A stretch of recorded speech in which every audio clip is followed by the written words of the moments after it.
তোমরা আমাকে শুনতে পাচ্ছ? জি স্যার। কিন্তু জি স্যার, শুনতেছি। রেকর্ডটা তো হচ্ছে না মনে হয়। দাঁড়াও আমি দেখতেছি।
হ্যাঁ, তোমরা কি আমাকে শুনতে পাচ্ছ? হ্যালো হ্যাঁ স্যার, শুনতে পাচ্ছি। ছাত্রীরা, তোমরা আমাকে শুনতে পাচ্ছ? হ্যাঁ স্যার, পাচ্ছি। হ্যালো জি স্যার, শুনতেছি। জি স্যার, শোনা যাচ্ছে। হ্যালো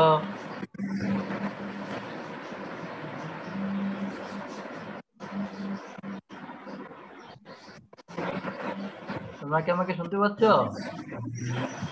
জি স্যার, শোনা যাচ্ছে, শুনতে পাচ্ছি।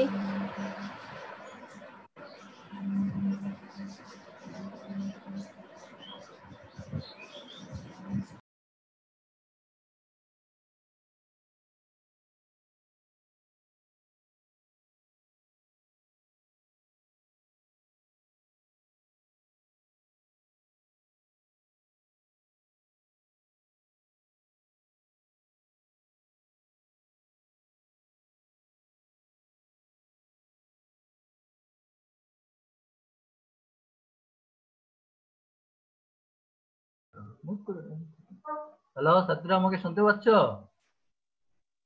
হ্যাঁ স্যার, আপনি আমাদের কথা শুনতেছেন হ্যালো না?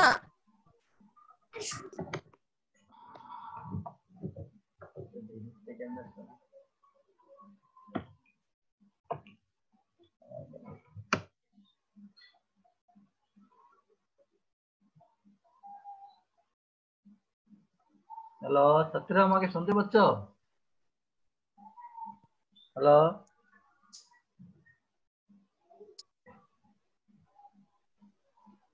হ্যালো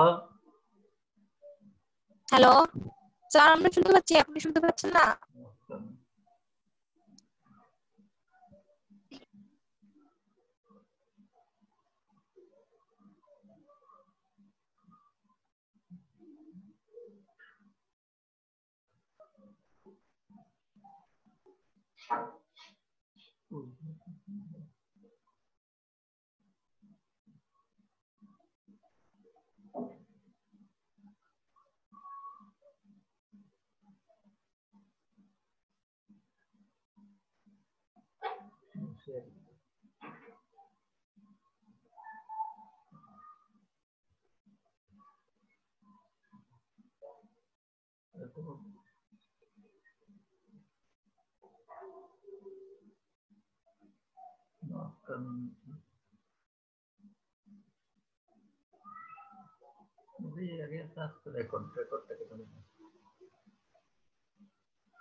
হ্যালো, তোমরা কি আমাকে শুনতে পাচ্ছ?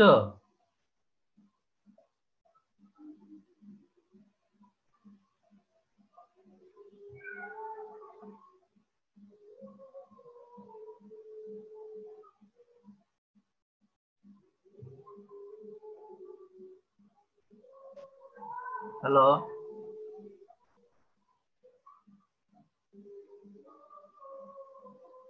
ছাত্রীরা তোমরা আমাকে শুনতে পাচ্ছ?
হ্যালো, তোমরা কি আমাকে শুনতে পাচ্ছ?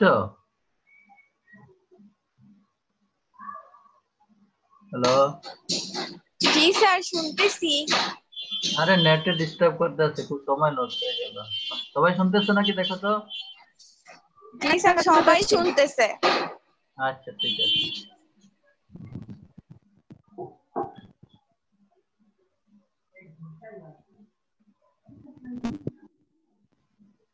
দেখা যাচ্ছে? স্ক্রিন দেখতে পাচ্ছ? জি স্যার দেখা যাচ্ছে।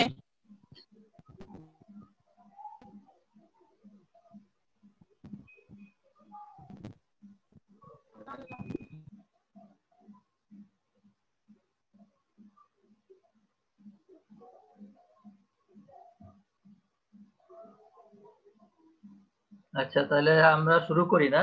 সময় তো একটু লস হলো। তোমাদের সবাইকে ধন্যবাদ জানিয়ে আজকে তোমাদের সাথে আমি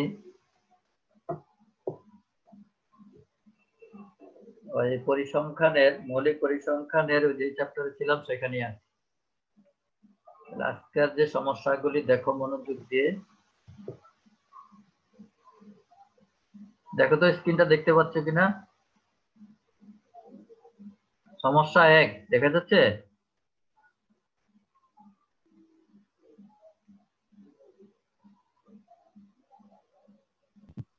হ্যাঁ স্যার দেখা যাচ্ছে। তাহলে এখানে দেখো, একটা সুন্দর একটা অঙ্ক আমি এখানে আজকে নিচ্ছি তোমাদের জন্য। নিম্নে 50 জন ছাত্রের নম্বরের পরিসংখ্যান বিভাজন দেওয়া হলো। এইলো নম্বর 0 থেকে 10, 10 থেকে 20, 20 থেকে 30, 30 থেকে 40, 40 থেকে 50। ছাত্র সংখ্যা দেওয়া আছে 7, 19, 27, 15, 12। কি কি বলছে দেখো। সপ্তম দশহারিক ও 25তম শতহারিক নির্ণয় করো। তাহলে সপ্তম দশহারিক, দশমক যেটা সেটাকে বলে দশহারিক, আর 25তম শতহারিক, 25তম শতহারিক নির্ণয় করো। এটা 2018 সালে আসছে।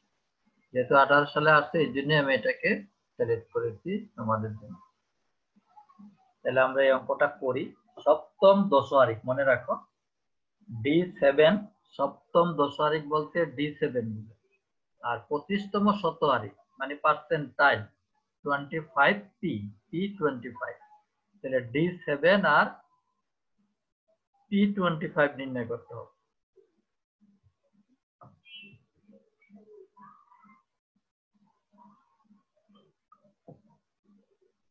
তাহলে দেখো ওই অঙ্কটা আমরা টেবিলে উঠাইছি। এখান থেকে যেহেতু ডেসাইল আর পার্সেন্টাইল নির্ণয় করতে বলছি, শুধু এফসি নির্ণয় করতে হবে আমাদের। তাহলে এফসি কিভাবে নির্ণয় করে নিশ্চয়ই তোমাদের মনে আছে। এই 7 মানে 7, এই 7 এর সাথে 19 যোগ করলে কত হয় 26, 26 এর সাথে 27 যোগ করলে হয় 53, 53 এর সাথে 15 যোগ করলে হয় 68, 68 এর সাথে 12 যোগ করলে হয় 8। এই এফসি নির্ণয় করা। এফসিটা কি তোমরা বুঝছো সবাই? বলো একজন।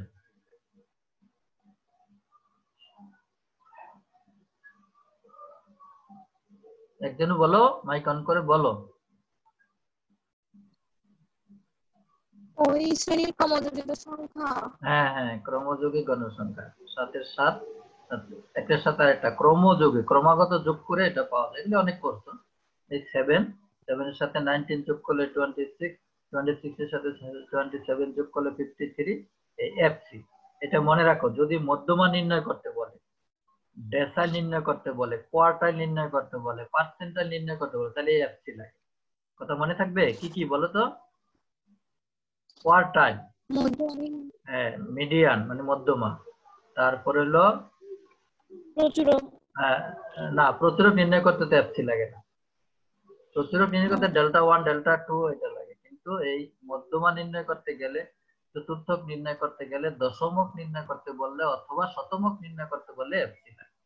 আচ্ছা, যাই হোক, তাইলে আমাদের যেহেতু সপ্তম দশহারি, খেয়াল করো D7, এই যে D7 এটা সূত্র হলো, যেহেতু এটা কন্টিনিউয়াস সিরিজ, শ্রেণী দেওয়া আছে, তাহলে এটা সূত্র হলো L1 প্লাস 7n, যেহেতু সপ্তম বলতে এই জন্য 7n। আর এখানে অনেক সময় n+1 হয়। এখন n হলো কেন কেউ বলতে পারবা? n+1টা কেন হলো না? নিমা বলো। এখানে 7n হলো না। অনেক সময় তো তোমরা দেখছো n+1 হয় নাকি? বেজোড় সংখ্যা হলে, হ্যাঁ, বেজোড় সংখ্যক হলে n+1 হবে। 7 × n+1 হবে যদি বিজোড় হইতো। এখানে কিন্তু জোড় আছে, সবটি যোগ করে আমরা কয়টা পাইছি? 80টা। তাহলে 80 সংখ্যাটা কি জোড় না বিজোড়? এটি জোড়। জোড় হওয়ার কারণে আমরা 7n লিখি। যদি এখানে 81 হতো তাহলে লিখতাম 7 ব্র্যাকেট দিয়ে লিখতাম n+1। এটা সবাই মনে রাখো। এটা মধ্যমার ক্ষেত্রে, চতুর্থকের ক্ষেত্রে, দশমকের ক্ষেত্রে এবং শতমকের ক্ষেত্রে একই নিয়ম। বিজোড় হলে n+1 হবে, জোড় হলে শুধু n হবে। আর 7 হলো কেন? এই যে সপ্তম বল, যদি তৃতীয় বলতো এখানে 3 হতো, পঞ্চম বললে এখানে 5 হইতো, যদি নবম বলতো তাহলে এখানে 9 হতো। 7 বলাতে এখানে 7 হবে। যাই হোক, যেহেতু দশমক নির্ণয় করতে বলতে ডিভাইডেড বাই 10, চতুর্থক বললে হতো ডিভাইডেড বাই 4, আর মধ্যমা নির্ণয় করতে বললে নিচে হতো 2। এগুলো মনে রাখতে হবে। আর যখন শতমক নির্ণয় করবা নিচে হবে 10 না হয় 100। ক্লিয়ার এই জিনিসটা? জি স্যার। হ্যাঁ, তাহলে আমরা এখন minus fc divided by fd মানে ডেসিমাল এর জন্য ডি ইনটু সি। এখন এই অঙ্ক থেকে আমাদের 7n/10 টাকে বের করব। 7n/10 এই যেখানে আমি বের করছি 7n/10 তম শ্রেণী। শ্রেণীটা কোথায় আছে আমাদের দেখতে হবে। 7 × n, n এর মান হলো 80 বসিয়ে দিলাম। নিচে 10 দিয়া ভাগ, 10 দিয়া ভাগ করলে এখানে দেখো তোমরা 8 হয়। 10 8 দশমিক 80, 7 8 56। এখন তোমার এই এফসি তে দেখো 56 সংখ্যাটা কার মধ্যে আছে? 56, 53 এর মধ্যে কি 56 আছে? 68 এর মধ্যে না, 68 এর মধ্যে আমরা লিখছি দেখো 56তম শ্রেণী যা 68, 68 যুগোত্তর গণসংখ্যা আছে। তাহলে 68 বরাবর দেখো শ্রেণীটা কত? 30 থেকে 40। সবাই খেয়াল করো, না যদি বুঝো সাথে সাথে বলবা। তাহলে আমাদের এখানে এই D7 এর শ্রেণীটা পেলাম আমরা 30 থেকে 40। এই যে এখানে লিখছি সপ্তম দশহারিক শ্রেণী 30 থেকে 40। এখন এই শ্রেণী থেকে আমাদের বের করতে হবে L1। এই শ্রেণীর নিম্ন সীমা কত? দেখো 30। L1 হলো নিম্ন সীমা 30। এফ ডি এই বরাবর গণসংখ্যা কত, এই বরাবর গণসংখ্যা কত 15, এই যে 15। আর এফ সি হবে এর আগেরটা যেটা পেলাম এর আগের 53, এই যে 53। এই তিনটা জিনিস বুঝছো কিনা দেখো। L1 হলো সপ্তম দশহারিক শ্রেণীর নিম্ন সীমা 30, আর এফডি হবে ওই বরাবর এফ কত, ওই বরাবর গণসংখ্যা কত। এফসি হবে ওই বরাবরের আগেরটার এফসি কত, এই যে 53, 15 আর 30। এই তিনটা জিনিস আমরা এখানে লিখেছি। 30, 15, এফসি হলো কত 53। এখানে সি কত দেখো, এই অঙ্কের সি কত 0 থেকে 10, 10 থেকে 20, 10 না 10। তাহলে আমরা এই সূত্রে মান বসাই দিলাম। দেখো L1 এর জায়গায় 30, n7 n/10, এটা হলো 56, এই যেখানে পেয়েছি, মাইনাস 53, এই যে 53 এফসি, নিচে হলো এফ ডি 15, এই যে 15 ইনটু সি হলো 10। এগুলি সব যোগ বিয়োগ করে হয় 2, এইটুক হয় 2। তাহলে 30 সাথে প্লাস 2 যোগ করলে হয় 30। এটা হলো সপ্তম দশহারি। বুঝছো কিনা বলো? জি স্যার। হ্যাঁ সবাই বলো, আর যদি কেউ না বুঝে থাকে তাও বলো, আমি আবার বলবো। জি স্যার, বুঝতে পারছি। আচ্ছা তাহলে এটা হলো সপ্তম। একটু খেয়াল করো, সব অঙ্ক তো করানো যাবে না, একটা দিয়ে সব করতে হবে। যদি তোমাকে এই সপ্তম না বলে তৃতীয় বলতো, তৃতীয় দশহারি, তাহলে এখানে শুধু 3 হতো, এই জায়গায় 3 হতো, দেখো আর সব ঠিক থাকতো। যদি পঞ্চম বলতো তাহলে এখানে 5 হতো, যদি নবম বলতো এখানে 9 হতো। তাহলে যে কোনো ডেসাইল আসুক, দশহারিকে আসুক, পারবা তো? জি স্যার। শুধু এই যততম বলবে এই এন এর সাথে তত হবে। জোর হলে এন হবে, বিজোর হলে n+1 হবে। এখানে একটা ব্রেকেট দিয়ে নিবা, 7 পরে একটা ব্রেকেট দিয়ে নিবা। এই কথাগুলি সুন্দর করে লিখে রাখো টুকটাক, এগুলি পরে দেখতে পারো। আচ্ছা তাহলে গেল আমাদের এই সপ্তম দশহারি। এরপরে এই অঙ্ক দিয়ে আমাদের বলতে কি বলছে দেখো, 25তম শতহারি। 25তম শতহারি, তাহলে শতহারিকের ক্ষেত্রে ওই 10-এর জায়গায় 100 হবে। আর যেহেতু 25তম বলছে এই জন্য 25 হবে উপরে, দেখো উপরে হবে 25, 25 n/100। আর সব সূত্র ঠিক আছে। এখানে ডি এর জায়গায় হয়েছে পি, ডি এর জায়গায় হয়েছে পি। 10 মিনিট সময় আছে। ওই প্রথম শুরুতে একটু ডিস্টার্ব করছিল নেট, এই জন্য আমার সময় লস হয়ে গেছে। যাই হোক দ্রুত আমি বলছি, দেখো একই সূত্র এখানে, যেহেতু শতহারিক এর জন্য 10 না হয়ে 100 হবে। আর সব সূত্র ঠিক আছে। যেহেতু 25তম বলছে এখানে ওই আগে 7 ছিল, 7-এর জায়গায় এখন হচ্ছে 25। তাহলে আমাদের 25 n/100 এই তম শ্রেণীটা হলো 20। 20 দেখো কতর মধ্যে আছে, 20 আছে 26-এর মধ্যে। যোগোত্তর গণসংখ্যায় যাও, আগেরটা যাও, আমি আগেরটা যাচ্ছি। দেখো 20 কার মধ্যে আছে একটু দেখো, এই যে দেখো 20 আছে কার মধ্যে, 26-এর মধ্যে না? 20 কার মধ্যে আছে? 26-এর মধ্যে। 26-এর মধ্যে। 26-এ। হ্যাঁ তাহলে আমাদের এখন শ্রেণী হবে, শ্রেণী নিম্ন সীমা হবে 10, এটা হবে এফ পি হবে 19, আর এফ সি হবে 7। আমি আবার সামনে, হ্যাঁ আমি আবার সামনে চলে যাচ্ছি। দেখো তাহলে আমরা এখানে হলো 10, L1 10, এফপি হলো 19, আর এফসি হলো 7। এইগুলি এখন শুধু বসায় দাও। তাইলে বসায় দিয়ে আমরা কত পেলাম দেখো, P5 10 প্লাস 20 মাইনাস 7/9 10 ইন্টু 10 যোগ বিয়োগ করে পেলাম আমরা 16.84, 16.8। এই হ্যাঁ এখন দেখো এই শতহারিক হবে 100টা। এখানে হচ্ছে P25, P1, P2, P3, P4, P5 এইভাবে P99 পর্যন্ত হবে। তাহলে যে কোনোটাই বলুক, শুধু আমার যা বলবে ওই n এর সাথে ওইটা হবে। 26 বলে এখানে 26 হতো, 30 হলে 30 হতো, 50 হলে 50 হতো, 60 হলে 60 হতো, 98 হলে 98 হতো। আর নিচে হবে শতহারিক বললে নিচে হবে 100, আর দশমক বলে নিচে হবে 10, চতুর্থক বললে নিচে হবে 4। যাই হোক আমরা এই পুরানো কথা বলে সবাই লস করি না। আরেকটা সমস্যা আছে, আমি সেটাই চলে যাচ্ছি। দেখো নিম্নের গণসংখ্যা বিন্যাস হতে সংক্ষিপ্ত পদ্ধতিতে গাণিতিক গড় নির্ণয় করে। সংক্ষিপ্ত পদ্ধতি কোনটা? x বার ইকুয়াল টু, দেখো সংক্ষিপ্ত পদ্ধতি এই যে এখানে সূত্রটা, এই যে গাণিতিক গড় সমান সমান a plus summation fd, summation fd by n into c, এটা হলো সংক্ষিপ্ত পদ্ধতি। তাহলে আমাদের এখানে শ্রেণী আছে, গণসংখ্যা আছে, এইটুকু অঙ্কে দেওয়া ছিল, আমরা মধ্যবিন্দুটা বের করে নিলাম। একটা জিনিস খেয়াল করো, আগের অঙ্কে কিন্তু আমাদের মধ্যবিন্দু বের করতে হয় না। যখন গড় বলবে, খুব মনোযোগ দিয়ে শোনো, যখন গড় বলবে, গড় যে কোনো প্রকার গড়, গড় কত প্রকার? গড় কত প্রকার? গড় কত প্রকার? 4 প্রকার। গাণিতিক গড়, জ্যামিতিক গড়, তারপর বিপরীত গড়, তারপরে দ্বিঘাত গড়। 4 প্রকার গড় হলো 4 প্রকার। তাহলে 4 প্রকার গড়ের যে কোনো প্রকার গড় নির্ণয় করতে বললে মধ্যবিন্দু দরকার হবে। মধ্যবিন্দু বের করে নেই। এখন d x - a/c, এই এটার মাঝে একটা রেখে, মাঝে একটাকে এই ধরে নিব। কার? x এর কলামের মাঝে 17 এর দলে। তাহলে তোমরা তো জানো যেটার আমরা এই ধরি সেটা হয় 0, উপরে হয় -1 -2 যতটা থাকবে, নিচে হবে +1 +2 +3। এখন fd, এই f এর d দিয়ে গুণ, -2 এর 20 দিয়ে গুণ করলে -40। এভাবে প্রত্যেকটা নির্ণয় করে আমরা সামেশন fd করলাম 112, এটা যোগ করলে হয় 112। এখন গাণিতিক গড়ে আমরা বসাই দিই মান। এর মান কত দেখো, বলো একজনে তাড়াতাড়ি। 17 কিনা দেখো, এই যে এ কত বলছো না কেন? এ 17, এ 17 বসাইলাম। সামেশন এফডি কত? এফডি হলো গিয়া 112। 112। এন কত? এই যে এন হলো এফ এর যোগফল 179।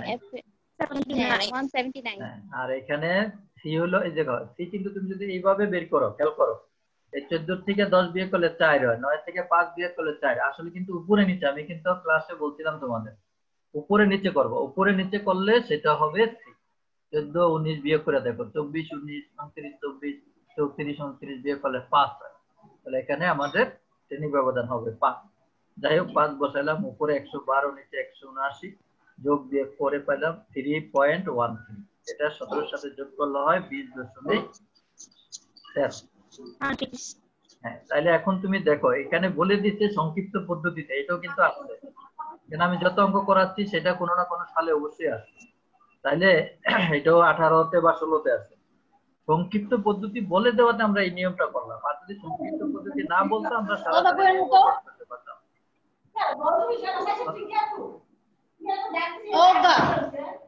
কত করে সময় পান না? সারাদিন কত কর না? এই মাইক বন্ধ করে নাও। আচ্ছা, তাহলে গাণিতিক গড় আমাদের যেহেতু বলছে সংক্ষিপ্ত পদ্ধতিতে, এই জন্য সংক্ষিপ্ত পদ্ধতির সূত্র বসালাম। যদি আমাদেরকে বলতো যে কোনো পদ্ধতি বা বলে না দিত সংক্ষিপ্ত, তাহলে আমরা যে কোনো ভাবেই, দুইটা পদ্ধতি আছে তোমরা জানো, ওইটা হয়তো কি সামেশন fx বাই n, সরাসরি পদ্ধতি, আর এটা হলো shortcut method a plus summation fd by n into c। এটা হলো। এরপরে দেখো আমাদের আজকে আমাদের ইম্পর্টেন্ট একটা কাজ আছে, সেটা তোমরা একটু পরে বুঝতে পারবা।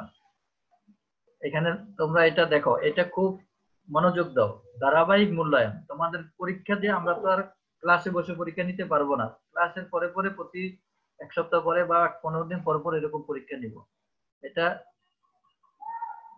এই প্রমাণটা এটা 2016 সালে আসছে, 18 সালেও আছে, তোমাদের জন্য খুব ইম্পর্টেন্ট। আমি ক্লাসে কিন্তু এটা বারবার বলছিলাম, এই প্রমাণটা আসবেই আসবে, সম্ভাবনা খুব বেশি। এই জন্য আমি এটা তোমাদের পরীক্ষার জন্য দিলাম। কি করবা দেখো, এটা দেখে দেখে তোমরা লিখবা, দেখে দেখে লিখলে দেখবা মুখস্থ হয়ে গেছে।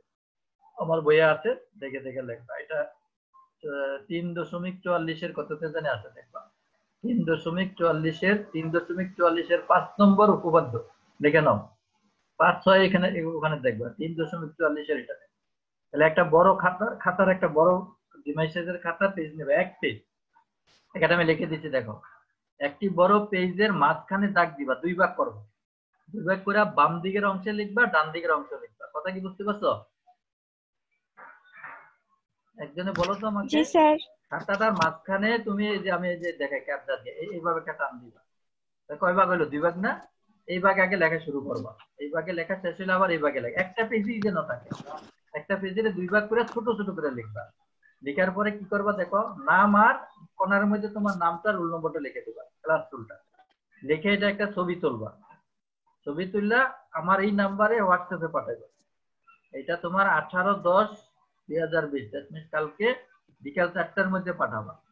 আর এখানে যদি কোনো সমস্যায় পড়ো আমাকে আমার নাম্বারে ফোন দিবে। প্রথম পেজে দেখো ওই শুভেচ্ছাতে আমার নাম, ইমেল নাম্বার সব দেওয়া আছে, টেলিফোন নাম্বার দেওয়া আছে। এই কথাটা বুঝতে পারছো কিনা বলো, যদি কেউ না বুঝে থাকো বলো। এটা কিন্তু দিতে হবে, তোমাদের মূল্যায়ন করতে হবে, আমাদের ওই যে ইনকোর্স নাম্বার পাঠাতে হবে, তারপরে পরের ক্লাসে উন্নতি যদি পরীক্ষা না হয়, এইসব পরীক্ষার মাধ্যমে কিন্তু আমরা তোমাদের নাম্বার দেব। তাইলে সুন্দর করে লিখবে, একটা কাগজের মাঝখানে দাগ দিলে দুইটা ভাগ হবে, প্রথম ভাগে ছোট ছোট করে লিখবে, আর শেষ হলে পরের ভাগে লিখবে। 2 পেজে না কিন্তু 1 পেজে।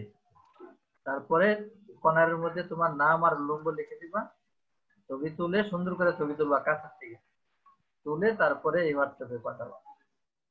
তেমন খরচ নাই, পাঠাইতে কোনো সমস্যা নাই। যদি কোনো সমস্যায় পড়ো আমাকে বলবো। আর জিমেইলও পাঠাইতে পারো, যদি কেউ যার ইমেল আছে ইমেইলও পাঠাইতে পারো। আমার ইমেল নাম্বারটা দেখতে প্রথম পেজে দেখো নাম্বার আর ইয়া দেওয়া আছে, টেলিফোন নাম্বারও দেওয়া আছে, জিমেইলও দেওয়া আছে। হোসাইন এম জামান, হোসাইন এম জামান দিলে দেখবে চলে আসে। এটা বুঝতে কি কারো কোনো সমস্যা হচ্ছে বলো? না স্যার। আর এটা দেখে দেখে লেখবা, কয়েকবার যদি দেখে দেখেও লেখো তোমার এটা মুখস্থ হয়ে যাবে। এটা পরীক্ষার জন্য অবশ্যই মুখস্থ করবা, করা আছে। যদি করতে গিয়ে কোনো সমস্যায় পড়ো আমাকে ফোনে বলবা, রাত্রে বলবা, রাত্রে তো আছে তোমাদের, রাত্রে লিখে বলবা সবাই। আর এটা কিন্তু অবশ্যই পাঠাইতে হবে তোমাদের মূল্যায়ন করার জন্য আমাদের এই পদ্ধতি এখন। তাহলে দেখো মোটামুটি যদি কারো কোনো সমস্যা হয় আমাকে বলবো। এটা প্রমাণটা করতে গিয়ে 2টা পার্ট আছে, যেভাবেই হোক 1 পেজের মধ্যে আনতে হবে, ছোট ছোট করে লিখে। লেখাটা একটু মোটা কালি দিয়ে লিখবা যাতে ছবি উঠালে সুন্দর হয়। এই হলো মোটামুটি সিস্টেম। তাহলে সময় মনে হয় শেষ, এই জন্য আমি শেষ করে দিচ্ছি। তোমাদের শেষ করে আবার আরেকটা ক্লাস নিয়ে আমি তোমাদের সামনে হাজির হবে। সেই পর্যন্ত সবাই সুস্থ থাকো, সেই কামনা করে আজকে এখানেই শেষ করলাম। খুদা হাফেজ। আসসালামু আলাইকুম স্যার। ওয়ালাইকুম আসসালাম। আসসালামু আলাইকুম স্যার।